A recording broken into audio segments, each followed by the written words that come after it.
Kaixo, gaur hemen energia berriztagarrien estanda aurkeztuko dizuegu.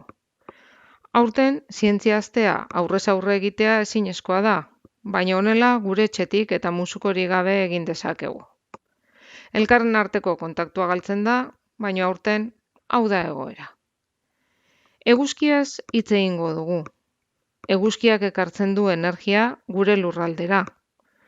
Big Bangetik hasi zen dena osatzen, eguzkia, lurra. Lurrean daukagun energia gehiena eguzkitik dator. Zuzenean eguzkitik sortzen da, edo haizea, lurruna, ura, urtegiak sortzen ditu.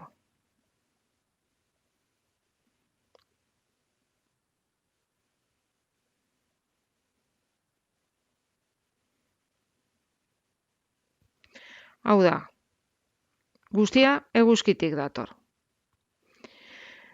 Eguzkia erabiltzeko gaur ikusiko dugun lehen modua, eguzki sukalde bat izango da.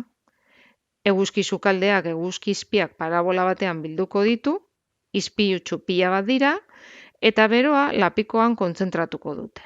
Eta ikusiko dugu ondo funtzionatzen duela. Ikus dezagun nola funtzionatzen duen eguzki sukaldeak. Eguzki sukalde hori parabola bat besterik ez da, eta haren fokuan erdian lapiko bat jarriko dugu. Erlojua zeroan jarriko dugu, lapikoa hor zegoen, eta bere lekuan jarriko dugu, eta lapikoak duen temperatura neurtuko dugu. Lapikoa fokuan jarrita daukagu, eta termometroarekin uraren temperatura neurtzen dugu, 16 gradu, eta lapikoa ia 40 gradura dago. Esan beharra dago, eguzkia bero handia ematen dagoela, eta hori itzala ematen ari garela.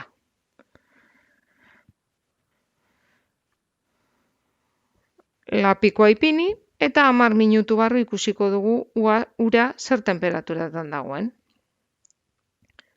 Lapikoa estali,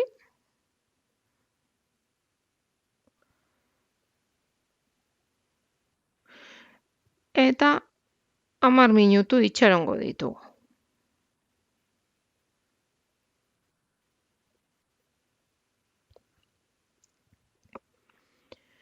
Eguzkia erabiltzeko beste modu bat, haizea da. Haizea mugitzen ari diren aire partikulak dira, energia zinetikoa. Eta aerosorgailuek energia hori guztia bildu eta elektrizitate bihurtzen dute. Aerosorgailuak nahiko eraginkorrak dira eta gure inguruan ikus ditzakeguz. Ikus dezakegun nola funtzionatzen duen eta hainbat mota daudela. Ikus dezagun nola funtzionatzen duen energia eolikoak. Energia eolikoa haizearen indarra hartu eta horrekin elektrizitatea sortzea da. Haizerik ez dagunez, haizagailu bat erabiliko dugu. Eta ikusiko dugu zenbat energia sortzen digun. Aerosorgailu txiki badugu voltmetro bati konektatuta, sortzen diren voltioak neurtuko dizkiguna. Egia esan, aerosorgailu txiki hori airearen energia zinetikoa hartzen ari da, abiada bizian doazen aire partikulan energia hartzen du, eta energia hori tentsio edo elektrizitate bihurtzen du. Ikus dezagun, une honetan, voltmetroak neurtzen duen tentsioa, 1,3, 1,4 inguruko baliokoa dela. Ez da guzti zehatza, aldatzen ari zelako, baina balioa ikusi dugu. Hemen haizagailua dugu, eta hemen abiadura handian mugitzen den aerosorgailu txikia. Nondik ateratzen du energia? Esan dugun bezala, haizearen abiaduraz. Hemen anemometro bat daukagu, aerosorgailuen aurreko aldean eta atzeko aldean haizearen abiadura neurtuko diguna. Aurreko aldean haizearen abiadura, orduko 16-17 kilometrokoa dela ikusten dugu. Eta aerosorgailuaren atzeko aldean, abiadura hori 10, 12, 9ra jaisten da. Hau da, aerosorgailua energiaren zati handiarekin geratu da.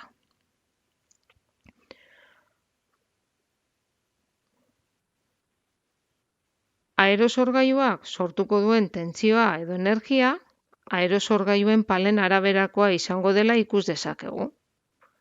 Ikusten dugu, palak birakari direla, eta balaztatzen baditugu ikusten dugu makurtuta daudela.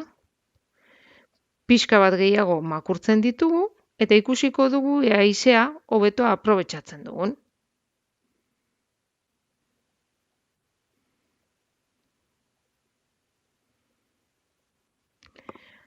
Badirudi kasu honetan ez dugula lortzen. Makurdura gutxitu dugu, eta ea lortzen dugun.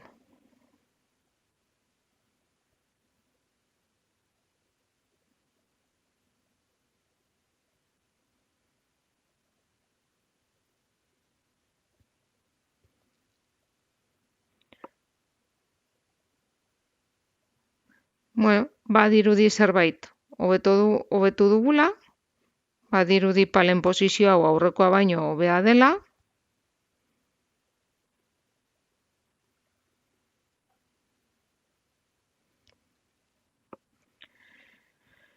beste aerosorgailu mota batzuk ere badaude, adibidez, ardatz vertikalekoak deitzen dira. Orain daukagun aerosorgailu honen desabantaila da, mugitzen badugu, energia gutxiago emango digula.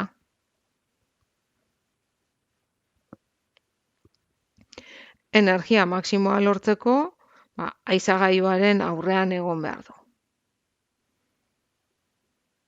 Ikusten dugu hor berriro igotzen dela. Beste aerosorgailu batzuk, ez daukate desabantaila hori. Hau da, ez dago orientatu beharrek. Ardatz vertikaleko hau bezalakoak izan daiteke, Savonius motakoak. Konektatuko dugu, eta ea zer gertatzen den ikusiko dugu. Abiadura hartzen hasten da, baina ematen duen energia guztia lehen bestearekin lortu duguna baino dezente txikiagoa da. Gure inguruan, mendietan ikusten dugun aerosorgailuek ikusi dugun lehena bezalakoak dira. Beraz, hauek dira honenak. Aerosorgailu honek, alde batetik bestera ibili behar ez dugun abantaila du. Azkenean, berdin baita haizean nondik datorren. Ikusten dugu funtzionamendu aurrekoaren antzekoa dela, aerosorgailuaren aurrean 15 kilometro orduko abiadura eta atzean 8, 6, 4 ingurukoa.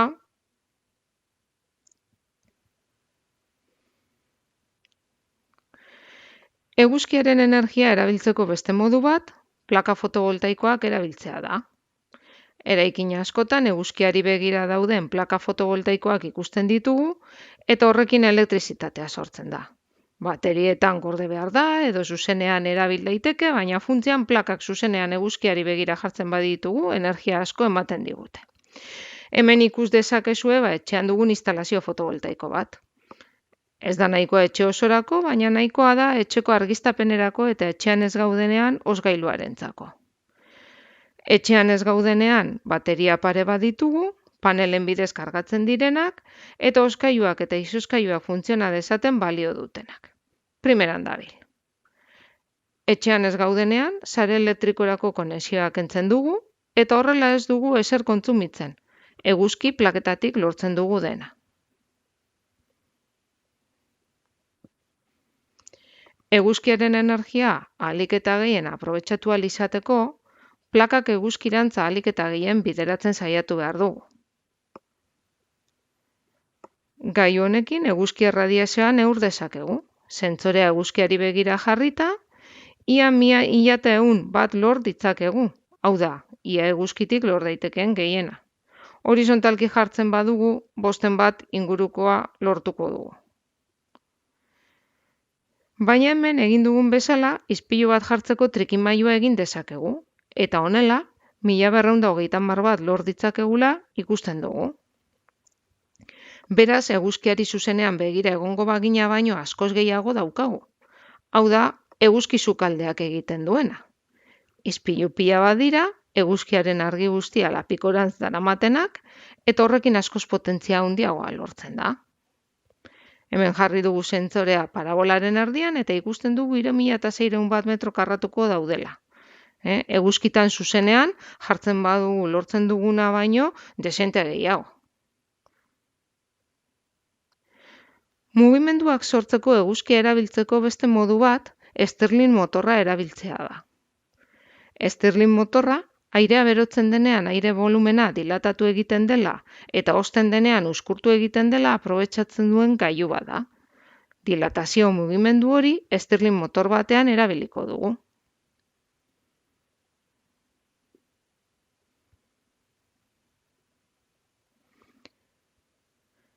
Eguzkiaren energia erabiltzeko beste modu bat, mugimendua lortzeko beroa erabiltzea litzateke. Hemengo hau Stirling motor bat da, beroak airea dilatatzen duela aprobetxatzen duena, eta hozten bada aire hori uzkurtu egiten dela.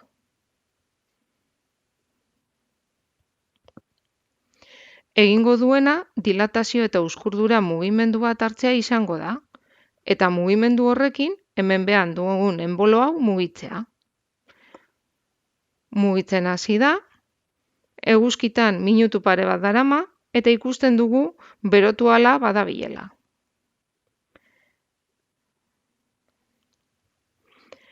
Hemen, ispilu bat jarri dugu eguzkia garai honetan nahiko behan dagoelako, eta energia gehiago emateko ispilua jarri dugu.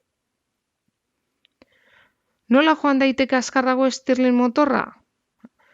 Azkenean, goiko eta beheko temperaturaren diferentzian oinarritzen denez, goiko aldea eguzkiarena da eta beheko aldea mailarena, maila 20 gradu ingurura dago, temperatura aldea handiagoa jarriko dugu.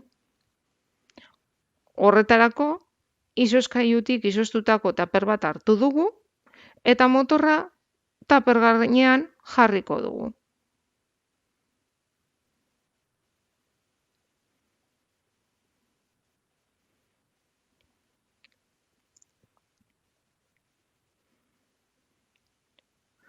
Motorra kokatu dugu,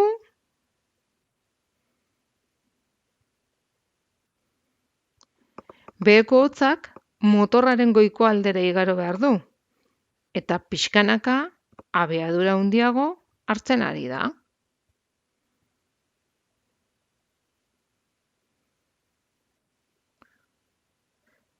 Ikusten da bizkortzen ari dela.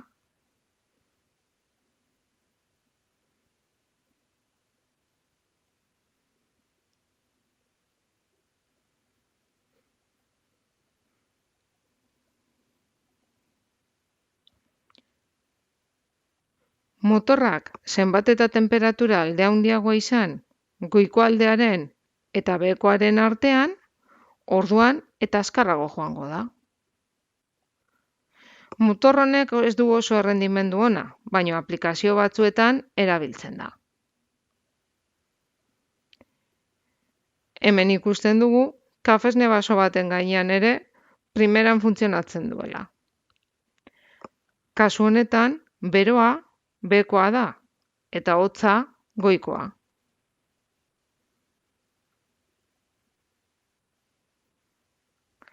Lehen ikusi dugunaren alderantzizkoa. Hene bada, ia ahaztuta geneukan sukaldea. 25 minutu igaro dira. Ikus dezagun nola dagoen gure lapikoa. Ikusten dugu ura ia irakiten dagoela.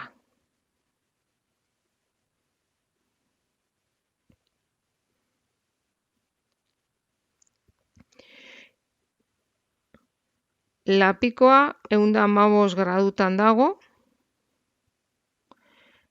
eta ura 71 gradu inguruan. Ikusten da hemen, eguzkiaren temperatura oso altuak lor ditzakegula, izan ere sukalde hau hemen etxean batzuetan erabiltzen dugu. Polikidoa eta parabola pixkanaka orientatu behar da eguzkiaren mugimenduari jarrai dezaion. Eguzkia mugitzen ari baita egunean zehar. Ikusten dugu eguzki sukaldeak funtzionatzen duela.